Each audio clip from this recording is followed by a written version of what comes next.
Hello दोस्तों, आपका स्वागत है स्कॉलर अलाइट में। जो लोग ये वीडियो पहली बार देख रहे हैं तो उनसे रिक्वेस्ट है कि आप हमारे चैनल को सब्सक्राइब कर लीजिए ताकि जो भी वीडियोस मैं अपलोड करूंगा आपको नोटिफिकेशन के माध्यम से पता चलता रहे। चलिए स्टार्ट करते हैं। आज के इस वीडियो में मैं आपको बताने जा रहा हूँ इंग्लिश का जो मैंने एमपीपीएससी के लिए स्पेशल प्रीवियस ईयर क्वेश्चंस का एमसीक्यूज स्टार्ट किया है उसका पार्ट 3 बताने जा रहा हूं, जिसके अंतर्गत जो है हम डिस्कस करेंगे अगेन जो कोई भी एक पेपर था उसका पूरे क्वेश्चन लगभग 25 क्वेश्चंस को हम यहाँ पर डिस्कस करेंगे, क्योंकि बस अनसीन पैसेज को मैं डिस्कस नहीं करता हूँ, बाकी मैं पूरे क्वेश्चंस को यहाँ पर लेता हूँ, चाहे वो सिंगल फिलर हो, डबल फिलर हो, और उसके बाद नरेशन, वॉइस, ठीक है, एरर फाइंडिंग, इन सब चीजों को मैं यहाँ पर डिस्कस करता हूं। तो चलिए स्टार्ट करते हैं आज का सेशन। देखिए पहला क्वेश्चन है हमारे पास फिल इन द ब्लैंक, या जिसको सिंगल फिलर भी कहा जाता है। एक वर्ड आपको इसमें कोई फिल करना है इसमें से। तो यहाँ पे देखिए क्या लिखा हुआ है कि it was so noisy that we dash hear ourselves speak, यानी कि बहुत नॉइजी था जिसके कारण यहाँ पे कुछ होगा जो, या तो देखिए नॉइजी के कारण सुन तो पाएगा नहीं। तो देखिए सबसे पहले ऑप्शन देखिए सब नेगेटिव में, यानी कि कुछ यहाँ पे नेगेटिव ही आएगा। तो यहाँ पे क्या क्या सेंटेंस क्या बन रहा है कि ज्यादा हल्ला था जिसके कारण से वो आवाज नहीं सुन पाया। क्या नहीं सुन पाया, तो पास्ट की बात चल रही है। तो देखिए वोंट तो आएगा नहीं, पास्ट की बात चल रही, कैन नॉट भी नहीं आएगा क्योंकि सकता आएगा, ठीक, मस्ट भी नहीं आएगा। बच गया कौन सा, बच गया सिर्फ कुडंट। तो कुडंट इसलिए यूज कर रहे हैं क्योंकि कुड भी जो है पास्ट के लिए यूज होता है, क्षणिक के लिए यूज होता है। जैसे कैन है तो कैन का अगर पास्ट किया जाएगा तो वो कुड के अंतर्गत आएगा। किसके अंतर्गत आएगा? कुड के अंतर्गत आएगा, कैन का जो पास्ट जिसको बोला जाता है। तो यहाँ पे आएगा it was noisy that we couldn't hear ourselves speak. तो यहाँ पे जो है आंसर हो जाएगा ऑप्शन नंबर डी वाला, एकदम सही हो जाएगा। देखिए ये सभी क्वेश्चन जो है प्रीवियस ईयर है 2016 एमपीएसआई यानी कि एमपी पुलिस सब इंस्पेक्टर के क्वेश्चन है, जो कि एमपीएसआई के लिए तो इंपॉर्टेंट है ही, लेकिन अगर अदर एग्जाम जैसे और भी पुलिस के एग्जाम होते हैं, जेल पैरी होते हैं, कांस्टेबल हो रहा है जिसमें इंग्लिश अगर पूछी जा रही है कहीं भी, तो उसमें क्या होगा कि ये काम आएंगे, क्योंकि क्वेश्चन जो है मिलते जुलते आते हैं, इंग्लिश के रूल तो सेम ही है ना। तो जो मैं रूल बताऊंगा वो हर जगह आपको काम आएंगे, तो वीडियोस को जरूर देखिए। चलिए स्टार्ट करते हैं, अगले क्वेश्चन की तरफ बढ़ते हैं। अगला क्वेश्चन है हमारे पास कि कैंडिडेट्स, देखिए कैंडिडेट्स लगा हुआ है, ठीक है, candidates dash answer 2 questions from each paper, यानी कि क्या बोला जा रहा है कि कैंडिडेट जो है उनको क्या करना है कि 2 क्वेश्चन का आंसर देना ही है, मतलब answer 2 questions from each paper. Her paper में मान लीजिए 10 क्वेश्चन भी उसमें से 2 उनको देना ही देना है, ये बोल रहा है। यानी कि एकदम उसने निश्चित कर दिया कि 2 आपको देना है। तो स्टूडेंट तो होगा ही नहीं क्योंकि उसने सजेशन तो दिया नहीं कि आपको 2 करना चाहिए, उसने ऑर्डर दिया एक तरीके से। नीड भी नहीं है, जरूरत नहीं है, कुड तो होगा ही नहीं। बच गया कौन सा, मस्ट। तो यहां पे आएगा मस्ट, क्या आएगा, मस्ट। तो candidate must answer 2 questions from each paper, एक ऐसी लाइन ऊपर पेपर में लिखी गई है। तो इससे क्या होगा कि मस्ट यानी कि एकदम आपको वो करना ही है, मैंडेटरी हो गया एक तरीके से, ठीक है। तो चलिए आंसर देख लेते हैं। जी हाँ बिल्कुल सही है आंसर, आंसर जो है मस्ट ही होना चाहिए यहां पर, और मस्ट है। चलिए अगले क्वेश्चन की तरफ बढ़ते हैं। तो नेक्स्ट क्वेश्चन है हमारे पास कि जूली, ठीक है, dash swim when she was 4 years old, यानी कि जूली जो थी डैश है swim when she was 4 year old, यानी कि जब वो 4 साल की थी तो वो स्विम कर पाती थी कि नहीं कर पाती थी। सबसे पहले ऑप्शन देखिए, ऑप्शन देखा हमने तो यहाँ पे सब पॉजिटिव में है, यानी कि इसका जो सेंटेंस बनेगा कि जो जूली है वो 4 साल की थी तब स्विमिंग करती थी, इस तरीके से जो है बनेगा। तो मान लीजिए देखिए हम ऑप्शन को पुट करते हैं, पहला ऑप्शन छोड़ के माइट लगाते हैं। तो माइट यानी एक तरीके से संदेहजनक, क्या कर पाती थी ऐसा लगेगा, तो ये तो होगा नहीं। कैन कर सकती थी, ऐसा भी नहीं होगा। शुड मतलब 4 साल की थी तो उसे स्विमिंग करना चाहिए, ऐसा भी नहीं होगा, ठीक है। बच गया कुड, तो इसका आंसर होगा could. Julie could swim when she was 4 year old, यानी कि वो स्विम कर सकती थी जब वो 4 साल की थी, या कर सकी, ठीक, क्योंकि कुड मतलब सकी का जो है उच्चारण होता है, ठीक है। तो ये चीजें आपको याद रखना है। तो आंसर चेक करते हैं, आंसर होगा इसका कुड। जी हाँ बिल्कुल सही है, इसका आंसर है कुड। अगले क्वेश्चन की तरफ बढ़ते हैं। नेक्स्ट क्वेश्चन है हमारे पास कि competitors must avoid dash by जजेस डिसीजन। देखिए ये आपको याद करना है, अवॉइड जो है, अवॉइड के साथ हमेशा बाय लगता है, अवॉइड बाय ही होता है, तो इसका आंसर होगा बाय। ये आप रट लीजिए, ये हमेशा क्वेश्चन पूछा जाता है, इवन एसएससी सीजीएल में भी पूछा जाता है। एसएससी सीजीएल, एसएससी सीएचएसएल, ठीक है। उसके बाद और भी जो एग्जाम है जहां पे इंग्लिश पूछा जाता है वहां पे भी ये अवॉइड बाय पूछ लिया जाता है, तो इसको याद रखिएगा, अवॉइड के साथ हमेशा बाय का यूज होता है। तो देखिए इसका आंसर डी है, इसको याद कर लीजिए। चलिए बढ़ते हैं हम अगले क्वेश्चन की तरफ। नेक्स्ट क्वेश्चन है हमारे पास कि द अपोजिशन, ठीक है, party called for the ministers resignation dash the scandal broke. यानी कि जो अपोजिट विपक्ष की पार्टी है उसने मिनिस्टर से रेजिग्नेशन मांगा है, किस लिए मांगा, मतलब स्कैंडल जो ब्रोक हुआ है उसके बाद मांगा है ना, तो उसके बाद मांगा होगा ना, पहले तो मांगा नहीं होगा। मान लीजिए कि जैसे सुरेश प्रभु ने इस्तीफा दिया था, ठीक है, तो ट्रेन का जब एक्सीडेंट ज्यादा हुआ तब ना उन्होंने इस्तीफा दिया, ये तो नहीं कि पहले ही इस्तीफा उनसे मांग लिया। तो कोई भी जो वर्क है वो होने के बाद, कोई भी काम खराब अगर हो गया होने के बाद किसी से कोई इस्तीफा मांगता है, तो अक्रॉस तो मांगेगा नहीं, इन मांगेगा नहीं, अलोंग यानी साथ साथ मांगेगा नहीं, जब हो जाएगा तो आफ्टर, यानी कि resignation after the scandal broke, ठीक। तो इसका आंसर हो जाएगा ऑप्शन नंबर ए, यानी कि आफ्टर। आई होप आप लोगों को ये चीजें समझ में आ रही होंगी। कमेंट करके बताइएगा कि आपको वीडियो कैसा लग रहा है। वीडियोस को ज्यादा से ज्यादा लाइक कीजिए, ठीक है। इस वीडियो का मैंने लाइक के लिए सोचा है कि आप लोग 500 लाइक जरूर इस वीडियो को देंगे, तो प्लीज लाइक कीजिए वीडियोस को। चलिए बात करते हैं, अगले क्वेश्चन की तरफ बढ़ते हैं। अगला क्वेश्चन है हमारे पास कि अ फ्यू, देखिए अ फ्यू से सेंटेंस भी बनाए जा रहे हैं। अ फ्यू का मतलब मैंने क्या बताया था, थोड़ा सा, मतलब है काम चल जाएगा, थोड़ा है काम चल जाएगा, ठीक, इस तरीके में। तो a few familiar faces dash the crowd, यानी कि कुछ फैमिलियर फेसेस हैं क्राउड में। अब क्राउड का मतलब क्या होता है कि भीड़, ठीक है, भीड़ होता है। जैसे हम बोलते हैं कि जैसे मैच क्रिकेट जब की कमेंट्री देखिए उसमें बोलेंगे कि ह्यूज क्राउड बोलेंगे, तो मतलब बहुत सारे भीड़, बहुत सारे लोगों की बात कर रहे हैं। तो देखिए बिटवीन तो होगा नहीं क्योंकि दो लोगों में लगता है, बिसाइड्स यानी के अलावा होता है, के अलावा होगा, और इनटू तो होगा नहीं क्योंकि मोशन की बात की नहीं जा रही है, तो इसमें पूछा जा रहा है कि क्राउड में है, तो बचा कौन, अमंग। और अमंग जो है दो से ज्यादा के लिए लगता है, अमंग जो है दो से ज्यादा के लिए लगाया जाता है, तो क्राउड दो से ज्यादा है, बनी सी बात है, तो यहां पर किसका यूज होगा, अमंग का यूज होगा। तो इसका आंसर जो जाना चाहिए, इसका आंसर जाना चाहिए ऑप्शन नंबर ए, ठीक है। क्या होगा आंसर, ए, अमंग का यहां पर हम यूज करेंगे। चलिए बात करते हैं हम अगले क्वेश्चन की तरफ। नेक्स्ट क्वेश्चन देखते हैं, we will be staying dash Mumbai dash next Saturday.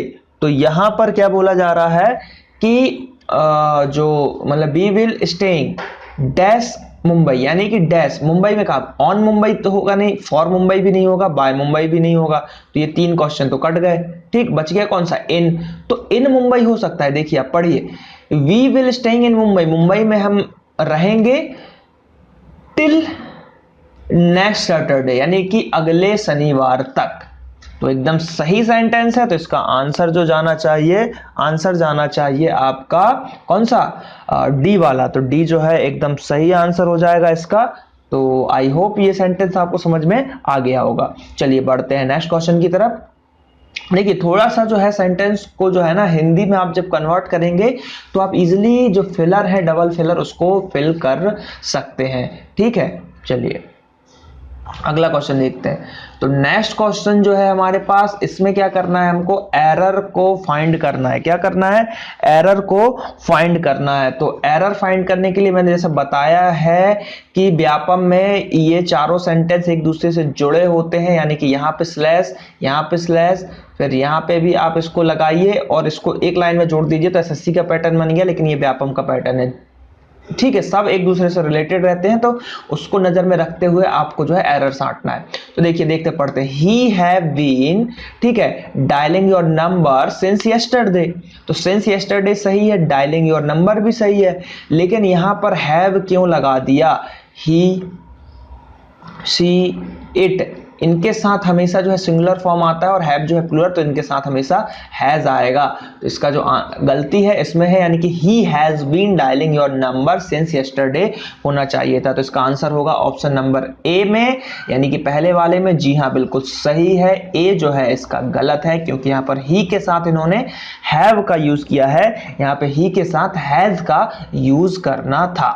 चलिए नेक्स्ट क्वेश्चन की तरफ बढ़ते हैं। अगला क्वेश्चन देखिए, यहां पे क्या बोला जा रहा है, क्वेश्चन क्या है? A burden of one's own choice is not felt. तो देखिए, ये तो ठीक है, गलती है इस वाले में। क्या गलती है? यहां पे इन्होंने ऑफ वंस ओन बताया, यानी कि उसका बोला जा रहा है यहां पर, ठीक है, किसी की स्वामित्व बताई जा रही है कि ये उसका है या उसका खुद का है, ऐसा कुछ बताया जा रहा है। तो उसके लिए जो है एपोस्ट्रोफी एस का हम यूज करते हैं, एपोस्ट्रोफी एस का यूज करते हैं। तो इन्होंने यहाँ पे सीधे एस लगाया, यहाँ पे एपोस्ट्रोफी एस होना चाहिए था, इसलिए इसमें जो है एरर है। तो इसका जो आंसर होना चाहिए बी। जी हाँ, देखिए बी बिल्कुल सही है। इसका आंसर जो होगा, इसमें हम एपोस्ट्रोफी एस का यूज करेंगे। चलिए, तो अब जो देखते हैं, हम अगले क्वेश्चन की तरफ बढ़ते हैं। नेक्स्ट क्वेश्चन क्या है हमारे पास?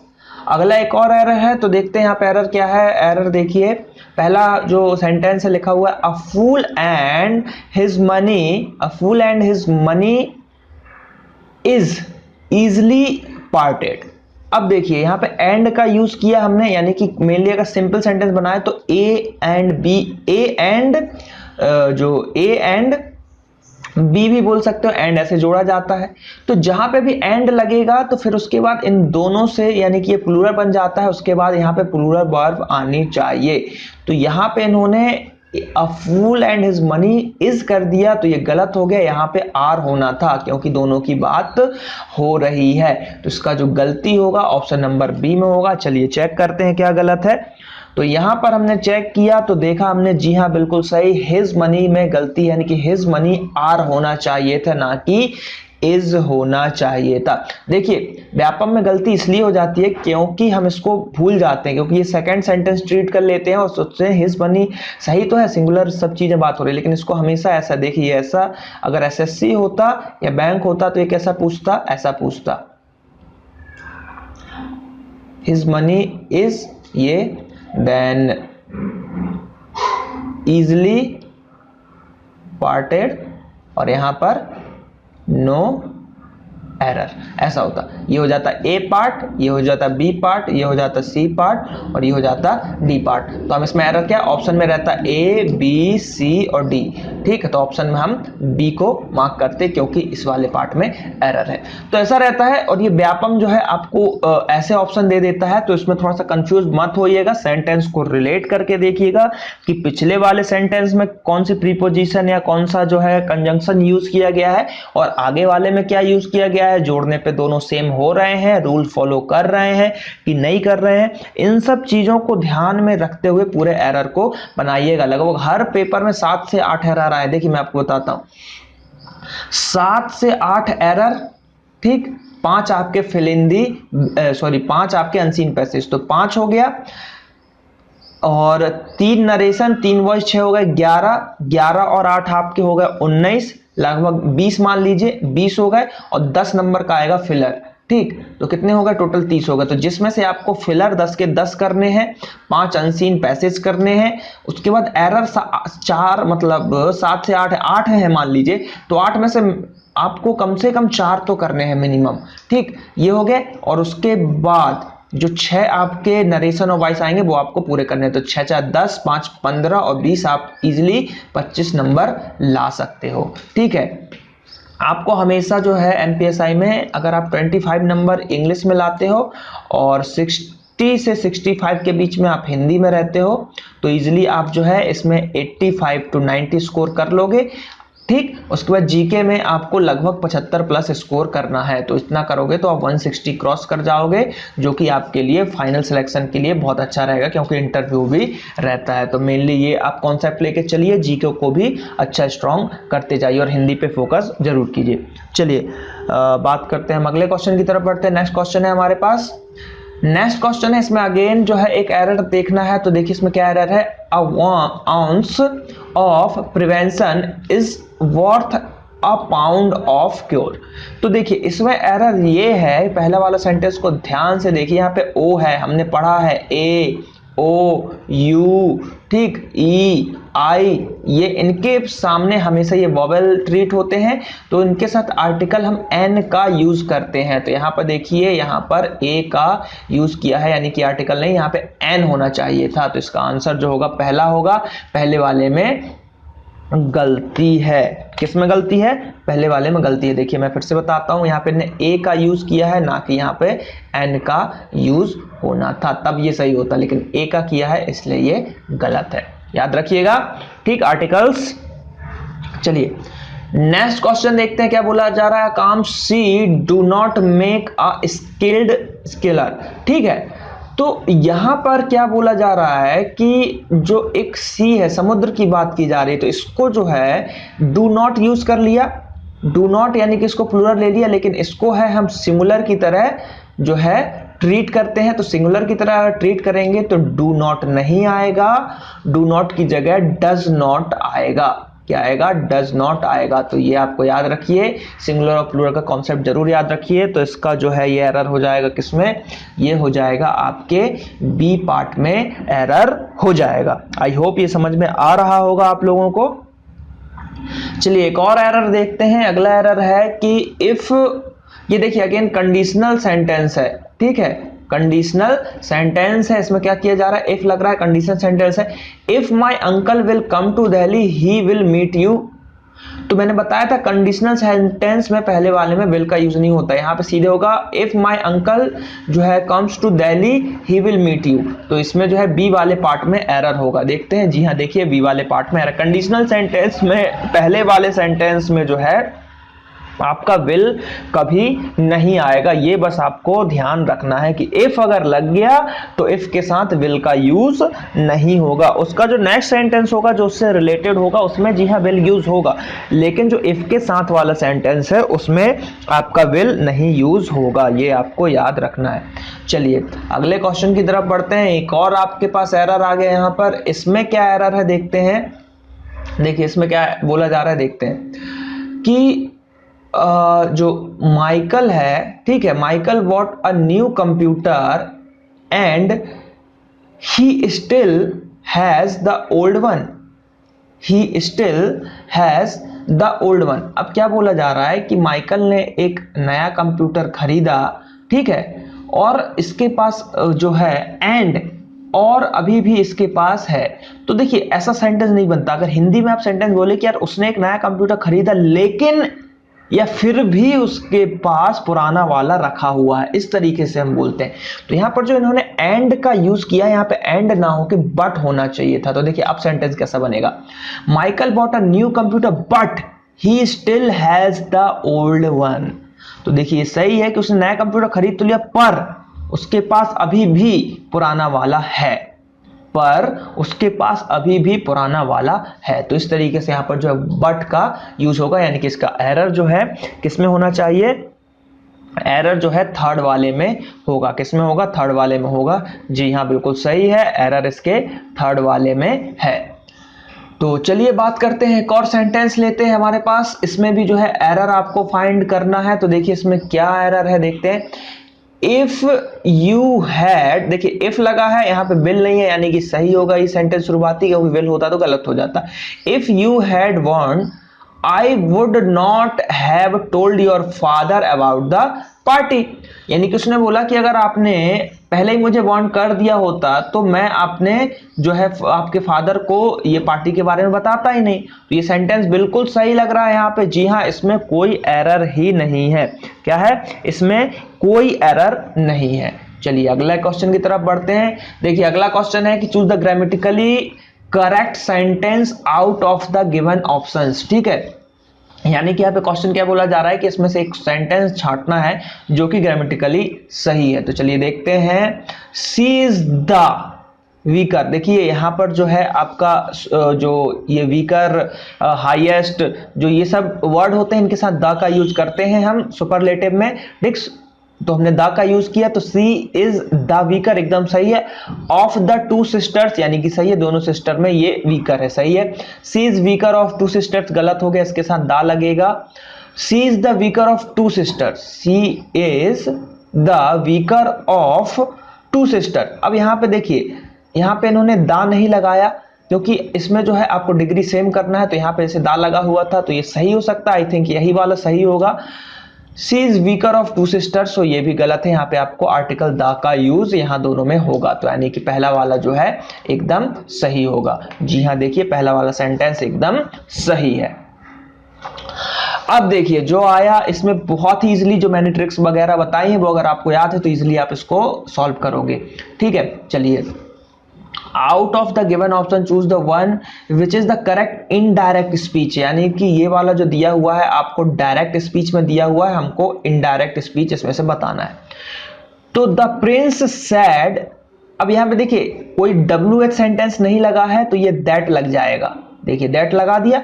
अब क्या बोला जा रहा है, इट गिव्स, यानी कि ये सिंपल टेंस का आंसर, मतलब सिंपल प्रेजेंट जो है ये टेंस यूज हो रहा है, यानी कि तो इसकी जगह पे यहाँ पे क्या यूज होगा, सिंपल पास्ट यूज होगा, याद रखिएगा। तो सबसे पहले चेक करते हैं सिंपल पास्ट कहाँ कहाँ है। इट गिव है इसमें, इट गिव्स, ये देखिए इट गिव्स बोला यानी कि ये भी गलत हो गया। इट गिव्स बोला, ये भी गलत हो गया। इट गेव बोला यानी कि या तो ये सही होगा या तो ये सही होगा, दो ऑप्शन आपने काट दिए। अब आगे पढ़ते, इसमें और क्या क्या दिया हुआ, हेयर और दिस दिया हुआ है, यानी कि मैंने बताया था कि इस टाइप के वर्ड का चेंज हो जाता है, जैसे हेयर है तो इसका हो जाएगा देयर, और दिस दिया हुआ है तो इसका हो जाएगा दैट। तो इसमें पहले वाले में चेक करते हैं क्या इन्होंने सही किया है, दैट लगाया है, दिस का सही है, लेकिन हेयर का उन्होंने हेयर ही रखा, यानी कि ये भी गलत। अब इसमें देखते हैं देयर और दैट यूज हुआ है, एकदम सही, डी ऑप्शन सही। यहाँ पे थोड़ी सी जो है एडिटिंग में मिस्टेक हुई है, क्योंकि इट गिव्स कर दिया गया है, ये वाला नहीं है। आंसर जो होगा इसका ऑप्शन नंबर डी होगा, क्योंकि इट गेव हिम, ठीक है, great pleasure to be there and the evening, यानी कि ये जो एडिटिंग की गई है, एडिटिंग में आंसर को गलत पुट किया गया है। आंसर जो है इसका डी वाला होगा, क्योंकि यहाँ पे जो है गिव्स नहीं होगा, गिव्स नहीं होना चाहिए, क्योंकि जो नरेशन में है हम टेंस को हमेशा चेंज करते हैं। क्या करते हैं, टेंस को चेंज करते हैं। तो क्या होगा, the prince said that it gave him great pleasure to be there, ठीक, that to be there that evening, ऐसा ये होने वाला है आपका। तो ठीक है, चलिए बात करते हैं, हम अगले क्वेश्चन की तरफ बढ़ते हैं। क्या होता है कि प्रीवियस ईयर क्वेश्चन है तो कभी कभी व्यापम आंसर गलत भी ले लेता है। व्यापम क्या करता है, व्यापम आंसर जो है गलत ले लेता है, तो उसके कारण ये व्यापम के आंसर यहाँ पे सही टिक हो गए हैं। चलिए अगले क्वेश्चन की तरफ बढ़ते हैं। अगला क्वेश्चन है हमारे पास कि क्या बोला जा रहा है कि इनडायरेक्ट स्पीच में आपको बताना है। तो ही सेड दैट सब में होगा। I do not wish to see any of you, फिर यहां पे सेमीकोलन, गो अवे, ठीक है। तो अब देखिए क्या बोल रहा है, आई डू नॉट है, ठीक, बनी सी बात है, आई डू नॉट है तो इसका भी पास्ट बनेगा, तो ये जो है आई डिड नॉट होना चाहिए, मतलब यहाँ पे जो भी डू नॉट है तो डिड नॉट होगा। तो देखते हैं डिड नॉट किस में है, इसमें भी है, इसमें भी है, इसमें भी है, यानी कि पहला वाला गलत हो गया, पहला कट गया। अब आई का मैंने बताया है कि आई जो है आपका ये जो है सब्जेक्ट है, तो ये सब्जेक्ट से चेंज होगा, तो यहाँ पे ही होगा। देखिए इसमें भी ही है, इसमें भी ही है, इसमें भी ही है, ठीक है। तो अब देखते हैं क्या होगा, पढ़ते हैं सेंटेंस को। ही, पहले इसको चेक करेंगे। He said that he did not wish to see any of you and ordered them to go away, ठीक है। तो इसमें क्या किया कि टेंस चेंज किया, ठीक है, एनी ऑफ यू भी बोला, ठीक, any of you, and ordered them to go away. अगला क्या है, इसको भी चेक करिए, इसमें क्या अंतर दिख रहा है। He did not wish to see any of them, ठीक, any of them and ordered them to go away। ही, देखिए यहां पर यू जो है एज अ ऑब्जेक्ट यूज हुआ था, तो यहां पर जो है इसका दैम होगा, यानी कि जो है आपका सेकंड वाला इसका आंसर नहीं होगा, क्योंकि यहां पर जो है उन्होंने यू ही यूज कर लिया है, तो वो नहीं होगा। ठीक, तो ये भी घट गया। अब आप इसमें देखिए, इसमें दैम यूज किया गया है। चौथा पढ़ते हैं, he said that he did not wish to see any of them and orders them to go away. Orders भी नहीं होगा पास्ट में, क्योंकि चेंज हो जाएगा ये, तो यहां पर जो है ऑर्डर्ड होगा, क्योंकि गो अवे उसने जाने के लिए कहा है, ऑर्डर दिया है, तो इसका जो है आंसर थर्ड वाला होना चाहिए था। जी हाँ, बिल्कुल सही है, इसका आंसर थर्ड ही होगा। तो देखिए ये थोड़ा सा जो है लेवल हाई था इस सेंटेंस का, तो इसके लिए थोड़े बहुत आपको एक दो रूल पता होना चाहिए था। जैसे कि ये देखिए, ये जो दिया है आपको यहां से, ये ऑर्डर दिया है, तो इसके लिए हम ऑर्डर्ड का यूज करेंगे, ordered them to go away. तो ये सब चीजें जो है आपको याद रखना है। देखिए ये इसमें गलत इसलिए हो गया क्योंकि ऑर्डर्स कर दिया, हमको ऑर्डर चाहिए क्योंकि पास्ट में करना है। देखिए जो भी टेंस दिया रहेगा उससे एक आगे टेंस जरूर जाएगा। प्रेजेंट सिंपल है तो पास्ट सिंपल हो जाएगा, पास्ट है तो पास्ट परफेक्ट हो जाएगा, इस तरीके से जो चेंज होगा। बिल होगा तो वुड हो जाएगा, ठीक है, चेंज जरूर होगा टेंस, सेम टेंस नहीं रहता नरेशन में ये, क्योंकि जो बाहर वाला टेंस दिया रहता है आपको, है ना, उस पे ये जो है डिपेंड करता है। ठीक है, क्या करता है, उस पे ये डिपेंड करता है कि अगर बाहर वाला सेंटेंस आपको दिया हुआ है पास्ट में, तो अंदर भी पास्ट में जरूर जाएगा। चलिए तो अगले क्वेश्चन की तरफ बढ़ते हैं। अगेन हमारे पास इनडायरेक्ट स्पीच थर्ड नंबर का, इसको इनडायरेक्ट में बनाना है। The grandfather said to his grandson, तो जो ग्रैंडफादर है उन्होंने कहा, did you not like my story yesterday. Yesterday है, देखिए एक वर्ड आया यस्टरडे, तो इसका चेंज होगा, ये हो जाएगा लास्ट डे। ठीक, लास्ट डे हो जाएगा। अब ग्रैंडफादर उन्होंने एक, देखिए डिड यू से स्टार्ट किया, उन्होंने एक क्वेश्चन पूछा तो उन्होंने पूछा होगा, तो यहाँ पे आस्क का यूज होगा। The grandfather asked his grandson. ठीक, अब जब क्वेश्चन वाचक होता है, प्रश्नवाचक अगर होता है, तो उसके साथ हम इफ का, वेदर और इफ का यूज कर लेते हैं। तो यहाँ पर देखिए दैट की जगह इफ होगा सब में। जी हाँ, बिल्कुल इफ है यहाँ पर। और लास्ट डे चेक कीजिए किस किस में है। यस्टरडे गलत हो गया। द डे बिफोर, देखिए द डे बिफोर भी होता है और लास्ट डे भी होता है, तो द डे बिफोर भी होगा। तो इसमें इसको एक चीज और ऐड कीजिए, इसके साथ जो है द डे बिफोर का भी यूज होता है। ठीक है, द डे बिफोर का भी यूज होगा। तो द डे बिफोर है हमारे पास, तीनों में द डे बिफोर है। अब दूसरी चीज को चेक करना है, डिड यू नॉट लाइक। ठीक है, तो डिड है, पास्ट की बात की जा रही है तो पास्ट से ऊपर जाएगा, ये पास्ट परफेक्ट में बनेगा। तो डिड है, और वैसे भी सीधे मैंने बताया था कि अगर डिड है तो उसको हैड देखिए, हैड कहां है, इसमें देखिए डिड है, हैव नॉट है, गलत हो गया, हैड इसमें है, यानी कि थर्ड वाला सही हो गया। इतना सब देखने की जरूरत ही नहीं थी, क्योंकि डिड यूज हुआ था, डिड है तो हमको हैड फाइंड करना था। देखिए एकदम सही होगा सी। जी हाँ, सी बिल्कुल सही है। यहाँ पर क्या है, सी बिल्कुल सही है, क्योंकि यहाँ पे डिड था तो डिड में हैड चलता है, ये चीज हमको देखना था। लेकिन थोड़ी बहुत चीजें अगर आप ज्यादा जानेंगे तो ज्यादा अच्छे सॉल्व करेंगे, अगर दो में हेड आ जाता तो कंफ्यूजन थोड़ी सी बढ़ जाती, तो इसलिए थोड़े से रूल्स को आपको जानना जरूरी है। तो जो चीजें मैं बता रहा हूं उन चीजों को आपको देखते जाना है। ठीक है, चलिए एक चीज और बता देता हूं, जैसे कि देखिए इसमें क्या यूज हुआ है, इफ दे। ठीक, इफ दे क्यों हुआ, क्योंकि डिड यू की बात की जा रही है। ठीक है, और यहां पर जो है कि माई की बात की जा रही, लाइक माई स्टोरी, तो ये जो है ग्रैंड सन में जाएगा, तो ग्रैंड सन्स है। ठीक, नॉट सन है, यानी बहुत सारे हैं, यानी कि दे। और हिज स्टोरी, हिज इसलिए गया क्योंकि यू जो है इसका जो है कंपेयर फादर, ग्रैंड फादर से हुआ, तो ये जो है हिज का यूज हुआ। तो ये सब चीजें को आपको ध्यान देना है। सब्जेक्ट से तुलना होगा और ऑब्जेक्ट का ऑब्जेक्ट से तुलना किया जाएगा यहाँ पर। चलिए अगले क्वेश्चन की तरफ बढ़ते हैं। अगला क्वेश्चन है हमारे पास, ये है वॉइस का करेक्ट एक्टिव वॉइस बताना है, यानी कि ये जो है पैसिव वॉइस में दिया हुआ है, आपको एक्टिव वॉइस पहचानना है। तो द फील्ड्स आर बीइंग, अब देखिए इसमें दो चीज, एक ये होगा सब्जेक्ट, ये हो गया हेल्पिंग वर्ब। ठीक है, इसके बाद और ये बीच में है ऑब्जेक्ट। तो यहां पर क्या होगा कि चेंज होके बना हुआ है, यानी कि ये ऑब्जेक्ट जो है सब्जेक्ट रहा होगा, तो द फार्मर्स होगा। ठीक, तो देखिए द फील्ड्स तो गया, ये गलत हो गया, तो ये क्या होगा, द फार्मर्स होगा आपके पास। ठीक है, अब द फार्मर सब्जेक्ट हो गया और द फील्ड जो है आपका क्या होगा, ऑब्जेक्ट होगा। द फील्ड जो है आपका ऑब्जेक्ट होगा। तो द फील्ड किसमें है, इसमें भी है, इसमें भी है, इसमें भी है। अब आपको एक चीज ये देखना है कि देखिए पैसिव वॉइस में क्या होता है कि जो भी उसमें हेल्पिंग वर्ब या जो भी टेंस यूज हो रहा है वो एज इट इज सेम रहता है, बस उसके साथ बी का यूज होता है। तो ये आर प्लूरल में है तो यहाँ पे बीइंग यूज होगा। तो ऐसा कौन सा सेंटेंस है जिसमें आर है, देखिए इसमें हैव है, इसमें हैव है तो ये तो होगा नहीं, आर इसमें है। तो the farmers are ploughing the field, तो यहां पे इसका चेंज कर दिया, इसको ऑब्जेक्ट को इधर ले आया, सब्जेक्ट को यहां ले गया और आर के साथ आपको बीइंग का यूज किया और इसका थर्ड फॉर्म भी यूज किया। पैसिव वॉइस में क्या होता है, जो भी रहता है तो उसके साथ बी प्लस जो है V3 का यूज किया जाता है। ये चीजें आपको ध्यान रखना। जल्द ही मैं आप लोगों के लिए नरेशन और पैसिव वॉइस के जो है वीडियोस अपलोड कर दूंगा जिसमें ये सारी चीजें कंफ्यूजन आपकी दूर हो जाएंगी। तो इसका आंसर होना चाहिए थर्ड वाला। जी हाँ, देखिए बिल्कुल सही है, थर्ड इज द। ये जो मैं अभी बता रहा हूं ये शॉर्ट ट्रिक समझ लीजिए, एक तरीके का ट्रिक है कि कैसे एग्जाम में आपको पहचानना है अभी, ठीक है।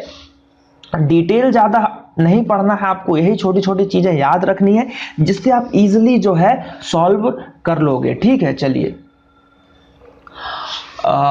इसमें क्या करना है आपको, इसमें देखिए क्वेश्चन को जरूर पढ़िएगा। इसमें जो है हमको पैसिव वॉइस बताना है, यानी कि ये एक्टिव वॉइस में है, ठीक है। तो एक्टिव वॉइस में है तो kindly do not smoke in place, यानी कि क्या बोला जा रहा है, एक तरीके का सजेशन है। सजेशन क्या है, वार्निंग है कि kindly do not smoke in the public place, ठीक।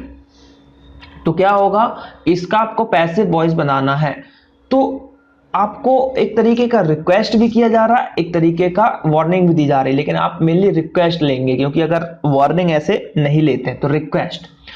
तो रिक्वेस्ट वाले में क्या हो जाता है, अंडरस्टूड रहता है कि किसी को बोल रहा होगा, तो इसमें जो यूज होगा कि you were requested not to smoke in public, इस टाइप से यूज होगा। तो देखिए डू नॉट है, यहां पे क्या यूज हो रहा है, डू नॉट यूज हो रहा है। तो जो है डू नॉट की जगह यहां पर जैसे पास्ट तो जाएगा नहीं, सेम सेंटेंस रहेगा, ठीक है।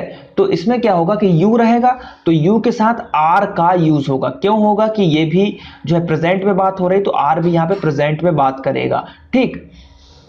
तो इसका आंसर जो होना चाहिए, जी हाँ, थर्ड वाला होना चाहिए। तो एकदम सही है। ये जो है थोड़े स्पेशल सेंटेंस आते हैं जब हम एक्टिव पैसिव में बात करेंगे, तो ये जो है रिक्वेस्टिंग वाले ऑर्डर वाले में हम इसको बहुत डिटेल में डिस्कस करेंगे। अभी मैं आपको यहाँ पे इसका डिटेल नहीं बता सकता, ये बहुत वास्ट हो जाएगा, वीडियो बहुत बड़ा हो जाएगा, ठीक है। तो यहाँ पे क्या होगा कि आपको ये रखना है कि you are requested not to smoke in public place. इस टाइप के वर्ड में जो है यू आर रिक्वेस्टेड से ये वर्ड स्टार्ट होते हैं, ठीक। चलिए अगला क्वेश्चन देखते हैं। करेक्ट पैसिव वॉइस में बताना है कि अगेन ये एक्टिव वॉइस में। तो देखिए मैंने बताया कि कैन है तो कैन तो यूज होगा ही और उसके साथ बी लगेगा। तो सबसे पहले चेक कर लीजिए कैन किसमें है, इसमें है, ये सही हो सकता है। इसमें विल है, ये गलत। इसमें सेल है, ये गलत। इसमें वुड है, ये गलत। बस सिंपल है, आपने इजीली छांट लिया। आप आगे रूल याद करने की जरूरत ही क्या है आपको, सीधे ये कैन सही हो गया। मैंने बताया ना कैन। अब क्या होगा, दीज सम्स, तो दीज सम ऑब्जेक्ट था तो ये सब्जेक्ट बन गया। Can these sums be solve by I था तो इसका ऑब्जेक्ट मी बन गया। बस ऐसा ही तो सॉल्व होता है, बहुत ही सिंपल है। मतलब ये नहीं बोल रहा हूं कि हर एग्जाम में सिंपल है, एसएससी सीजीएल ये सब में थोड़ा सा लेवल हाई होता है, लेकिन एमपीएसआई का अगर लेवल देखें या जो जेल प्रहरी का लेवल देखें या जो भी कांस्टेबल या जो ये आपका सब इंस्पेक्टर का लेवल है वो लगभग ऐसा ही रहता है, ठीक है। तो उस लेवल को मैंने ध्यान में रखते हुए बताया क्योंकि बच्चे जो है दिन रात हिंदी, ठीक है, हिंदी और जीके पढ़ेंगे, ठीक। मैथ्स भी जिसकी थोड़ी ठीक होगी वही मैथ्स पढ़ेगा, नहीं तो वो भी नहीं पढ़ेगा। और इंग्लिश तो 85% लोग पढ़ते ही नहीं है, बिना पढ़े जाते हैं कि जो तुक्का लग गया, ठीक है। नहीं, इंग्लिश को थोड़ा पढ़ के जाइए। मन नहीं लग रहा है तो जो मैं ट्रिक्स बता रहा हूं इनके थ्रू आप कम से कम 20 नंबर लाइए, ठीक है। चलिए स्टार्ट करते हैं, अगले क्वेश्चन की तरफ बढ़ते हैं। अब देखिए ये आ गया ना, देखिए हर एग्जाम में ये फ्यू और लिटिल से क्वेश्चन पूछता है। तो पढ़ते हैं क्या बोला जा रहा है। They have dash money so there daughter can not पे हर ट्यूशन फी, यानी कि बोला जा रहा है उनके पास जो मनी था जिसके कारण, यानी कि नेगेटिव सेंस हो रहा है कि उसकी जो बेटी थी वो ट्यूशन की फीस नहीं भर पाई। क्या नहीं कर पाई? ट्यूशन की फीस नहीं भर पाई। तो फीस नहीं भर पाई, और मनी जो है प्लूरल में काउंट मैंने बताया था आपको, ये जो है अनकाउंटेबल में इसको हम एज अ ट्रीट करेंगे, तो इसमें जो है फ्यू नहीं आएगा, इसमें लिटिल आएगा। तो द लिटिल यानी जो कुछ भी था, तो फीस लेकिन नहीं भर पाई, वो आ लिटिल भी नहीं होगा, यहाँ पे सिर्फ लिटिल का यूज होगा। लिटिल का यूज इसलिए होगा यानी कि उसके पास मनी नहीं था, जिसके कारण से जो है वो फीस नहीं भर पाई। ठीक, चलिए तो इसका देखिए लिटिल है, देयर आर डैश स्लाइसेस, मतलब slices of cake left over from the party, यानी कि पार्टी में कुछ स्लाइसेस बची हुई थी, तो कुछ बची है तो फ्यू तो होगा। देखिए सबसे पहले लिटिल होगा नहीं, क्योंकि यहाँ पर स्लाइसेस को आप गिन सकते हो। फ्यू नहीं होगा क्योंकि ना के बराबर, और द फ्यू जो कुछ बचा है, तो इसमें जो आ फ्यू होगा, कुछ स्लाइसेस बची हुई हैं, तो आ फ्यू का हम यहाँ पर यूज करेंगे। किसका यूज करेंगे? आ फ्यू का यूज करेंगे। चलिए अगले क्वेश्चन की तरफ बढ़ते हैं। नेक्स्ट क्वेश्चन है हमारे पास, डैश रेस ऑफ सनलाइट्स। ठीक है, अब देखिए यहाँ पर रेस प्लूरल होना चाहिए था। ठीक है, अब देखिए मैं इस चीज का आपको मीनिंग बताता हूं इसमें, क्योंकि थोड़ी सी कंफ्यूजन होगी आप लोगों को। सनलाइट की बात की जा रही है और स्मोक की बात कर रहे हैं, धुआं की बात कर रहे हैं। मान लीजिए ये धुआं है, ठीक। अब इसमें जो रेज आती हैं वो आपको दिखती हैं, मतलब कैसी? जैसे मान लीजिए धुआं उड़ रहा है और यहाँ पे एक घर में यहाँ से जाली है, उसमें से आ रही है, तो मान लीजिए जाली में 4 छेद हैं, तो यहाँ से ना ऐसी धुएं में आपको 4 दिखेंगी। 4 देखिए, 1 2 3 और 4। तो ये एक तरीके का फिर क्या हो गया, ये जो है काउंटेबल हो गया। क्या हो गया? ये काउंटेबल हो गया। लेकिन रेज ऐसे काउंटेबल होता नहीं है, लेकिन ये काउंटेबल हो गया, तो इसलिए इसमें लिटिल का यूज नहीं होगा। इसमें किसका यूज होगा? फ्यू का यूज होगा। तो इसमें जो आ फ्यू का यूज होना चाहिए। जी हाँ, बिल्कुल सही है, इसमें जो है आ फ्यू लगेगा। क्या लगेगा? आ फ्यू लगेगा। तो यहां पर देखिए ये पार्ट जो है आपका 3rd समाप्त हुआ है। आई होप आप लोगों को समझ में आ रहा होगा ये इंग्लिश के वीडियोस। देखिए इसमें मैं ज़्यादा डिटेल में आगे डिस्कस नहीं करता हूं, मैं इसमें आप लोगों को कम समय में सॉल्व करना बता रहा हूं, एक तरीके से ट्रिक बता रहा हूं। तो इन चीज़ों को कॉपी में नोट करते जाइएगा, हर वीडियो में आपको कुछ नया सीखने को मिलेगा, क्योंकि मैं यहाँ पे रूल्स वैसे नहीं बता रहा हूँ, इसलिए जो जैसे क्वेश्चन आते हैं उस तरीके से यहाँ पे मैं आपको सॉल्व करना बता रहा हूँ। तो वीडियोस को देखिए और कॉपी में नोट डाउन करते जाइए। नरेशन और वॉइस के वीडियो जल्द ही मैं आप लोगों को प्रोवाइड करा दूंगा, ताकि और ये जो आपके फ्यू द फ्यू इनका कंफ्यूजन अगर हो रहा होगा तो इसका वीडियो भी मैं आप लोगों को लिए प्रोवाइड करा दूंगा। तो अब आप लोग क्या कीजिए, चैनल को सब्सक्राइब कीजिए, और इस वीडियो का मैंने 500 टारगेट रखा है कि 500 लाइक्स जरूर मिलेंगे, तो प्लीज 500 लाइक्स दीजिए, ज्यादा से ज्यादा लाइक कीजिए, और अपने फेसबुक पेज को भी लाइक कीजिए। और यहाँ पर नेक्स्ट और प्रीवियस वीडियो आप देख पा रहे होंगे, तो उस पर क्लिक करके नेक्स्ट और प्रीवियस वीडियो को देख लेंगे। चलिए मिलते हैं अगले पार्ट में। Thank you.